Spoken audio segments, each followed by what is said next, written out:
ఏలూరు జిల్లా జంగారెడ్డిగూడెం ఉన్నత పాఠశాలలో విద్యార్థుల తల్లిదండ్రులు ఆందోళన వ్యక్తం చేశారు. తమ పిల్లలపై స్కూల్ మాస్టర్ అసభ్యంగా ప్రవర్తిస్తున్నా ఎలాంటి చర్యలు తీసుకోకుండా వారిని కాపాడే ప్రయత్నం చేస్తున్నారని ఆరోపించారు. స్కూల్లో స్కౌట్ టీచర్గా పనిచేస్తున్న శ్రీహరి విద్యార్థుల యూనిఫామ్ కుట్టించేందుకు స్వయంగా కొలతలు తీసుకుంటున్నారని, ఇదే క్రమంలో ఆయన మీద ఎక్కడ పడితే అక్కడ చేతులు వేస్తున్నారని విద్యార్థుల తల్లిదండ్రులు చెప్పారు.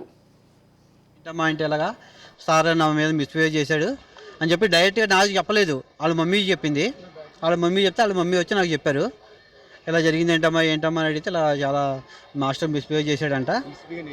ఒంటి మీద చేసి పిల్లల మీద పడిపోవడం, పిల్లలు కొలతలు తీసుకుంటాం, డ్రెస్ మీద కొలతలు తీసుకుంటాం, అలా చాలా చిరాగ్గా చేయడం, చేతులు వేయడం చేస్తున్నాడంట.